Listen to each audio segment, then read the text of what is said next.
taxes me. Hey. I put in a lot of effort in training.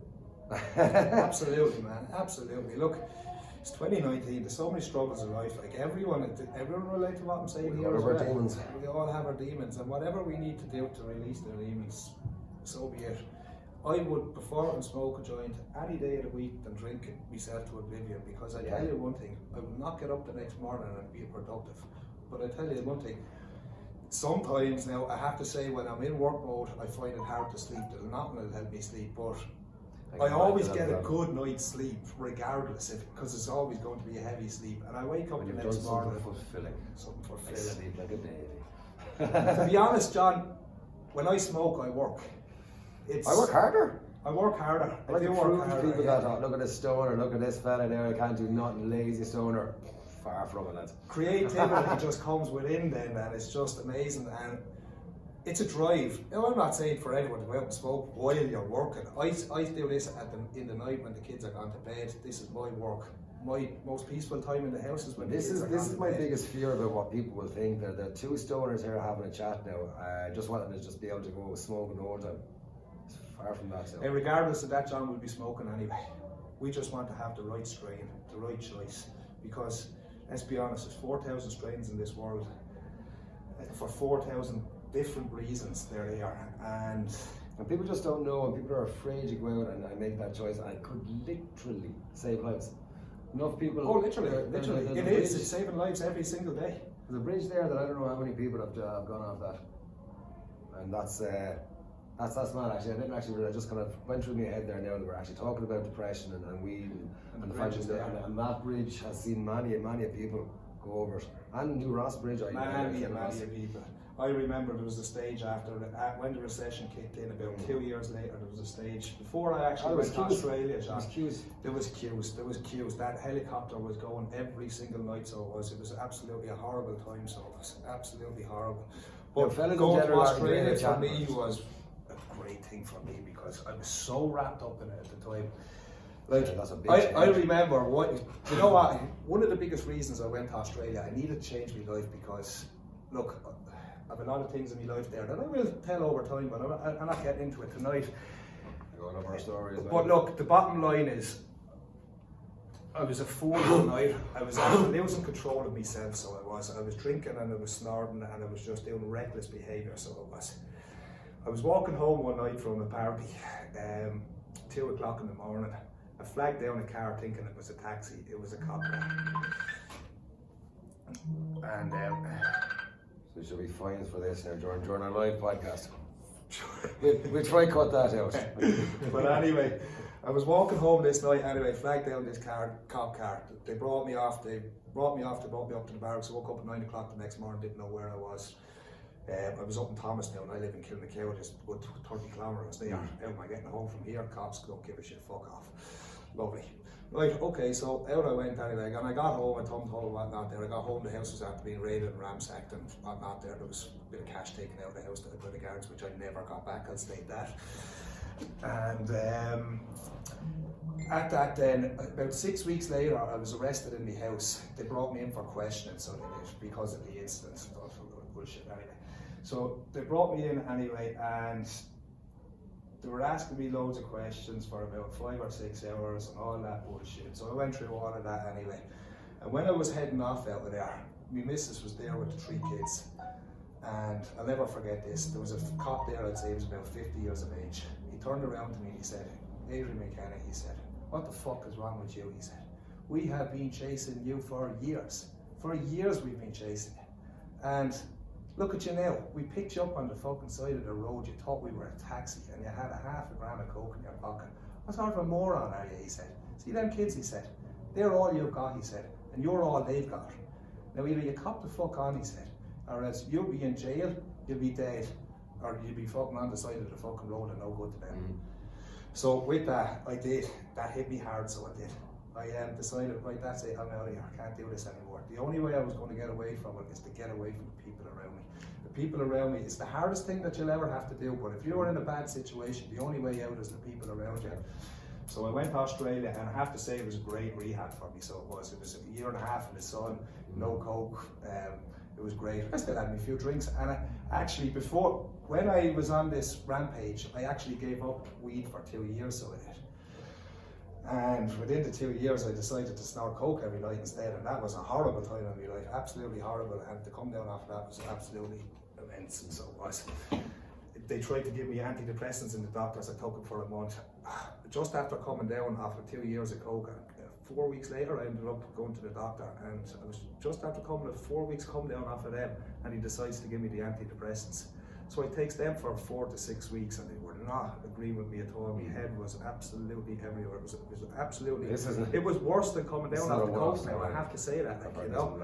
So I decided. I went direct to the doctor. I said, "I'm taking them things." He said, "You have to keep taking them." I said, "I'm not." I said, "I'm going to Australia." I said, "I'm done with them things." I said, "I'll do this my way." I said, "I know what's good for my brain." I said, "And this is the way I'm going to do it." I said, "I'm just on the biggest come down in my life, and you're just after replacing me with more drugs, getting me addicted to something else." I was there. What is going on here, like, you know? So I decided anyway, I went off to Australia and got away from these fucking drugs, and I cleaned up my life. I got 2 sponsorships while I was over there as a carpenter. Now I'm a plasterer by trade, so I am, because I wanted to do this for my kids. My kids were there with me as well, and it was an expensive journey, like, you know. So I had to do this, I had to get this sponsorship. So I got the sponsorship after 9 months, and we were settled. A month later, the job I was on went into receivership. The company went into receivership. I had a month, 28 days to find a new sponsorship and get the fuck out of Dodge. So I said, right, okay, what am I going to do? So I got another job there, told your man the situation, went in, I worked my bollocks off. At the end of the day, I said, look man, I said, I need this more than anything. He said, nothing wrong with your work. He said, there you go, there's your sponsorship. So I was delighted, but the only thing is my wages were after dropping by a third. Couldn't survive it, couldn't have. We tried it for a few months and it was just getting worse, and bills were rocketing and the savings weren't there. Then Kelly fell pregnant with Jake then, and it was kind of a case then as in, right, we have to, what are we going to do? Because we were only on a sponsorship, we had to pay 15,000 to have the child in Australia, and we couldn't rub 2 pennies together, like, you know, at this stage.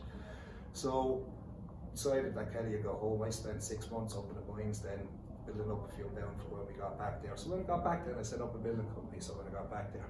And that was going well for a few years. And we were doing great in our lives. We were away from everything and stayed away from all the people that didn't need to be around. And unfortunately then, Kelly fell into a bad place there, and she's been gone ever since, unfortunately. She will. Pray to God someday she does come back, but what can we do, like, you know? Kids miss her, so maybe someday. But at that then, my life kind of took a turn then, because my business, everything I built up in the business there was gone to pot, because I was now in court every second week and every fourth week and every night trying to get my kids into my custody. That took 2.5 years. Now, it took me 2.5 years as a legal battle to get my kids, and it crippled me, so it did. I ended up in Pieta House, so I did. I had a nervous breakdown, just cracked one day, so I did, and ended up in Pieta House. They advised that I go there and I speak to someone, because I was having suicidal thoughts, so I was. And so I went and I spoke to him, and I done 15 sessions there, and I have to say, for anyone that's listening that's in a bad place now, go and do it. Pieta House is there to help, so yeah. It was the best thing that I ever done in my life, so it was without a doubt. Cost me nothing, it was free. So the donation at the end, I couldn't have any money. I threw 50 euros in the pot, that's all I could do, like, you know, but it was what I could do to give back. So within that struggle, the amount of people I talked to around the country that are struggling in so many different situations, it's a joke, it's a joke. The country is absolutely run. I work at a place that people have come up to me and said, you've saved me, John. I said, no, I just thought you keep watching. I haven't saved you at all. You've saved yourself by coming in and doing it and moving and having a want and doing Spice, or what was it, Spice, I think it was down in Ross. Crippling lads from 15, 16, even younger.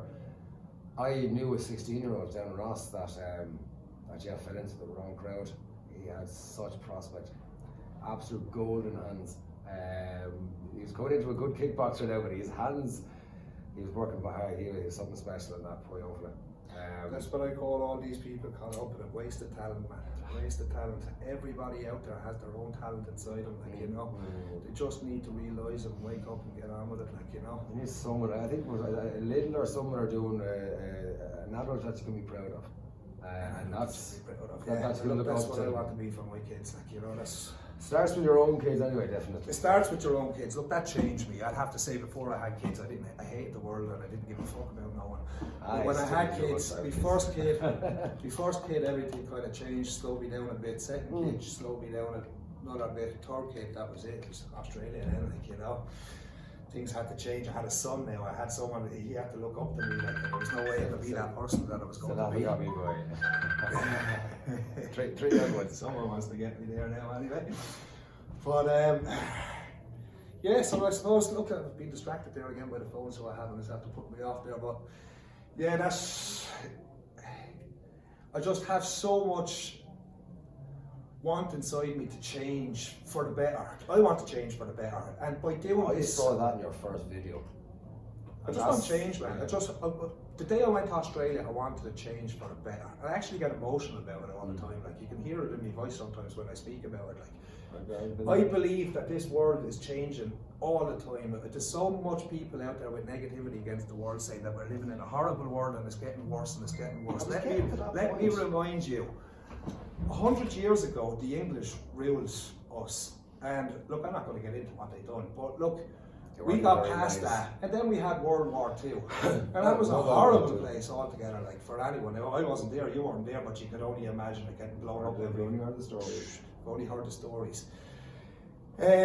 Look, 10 years ago in this country, gays were looked at as horrible. I don't know what people used to look at them at, but it wasn't nice whatever way they were treated. Different world. Look at the world now. 10 years, that phone, that internet has changed absolutely everything. People now have their voice and people are listening.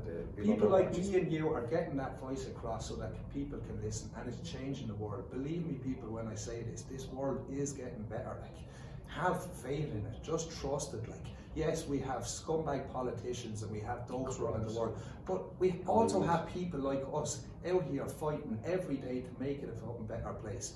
I'm not fighting to make it a better place. I'm enjoying doing what I'm doing. Just trying to do good things. Just be good. It's like this. It's the law of attraction. If you're good, good stuff comes your way. If you're bad, bad stuff comes your way. Karma, man. I am a firm believer of karma, and I believe the last 10 years of my life have been the karma for the 3 exciting years I had before that. For my daughter, 3 very exciting years turned into 10 very dark, horrible years. Now I'm out the other side of it now. You can see that in me now. I'm out here now, and I want to make this place. I'm not saying individually that I can do anything myself, like, you know, but if I can get the word out there and people can listen, start talking. We just need to start talking. We need to start opening up about our problems, so we do. Yeah, people need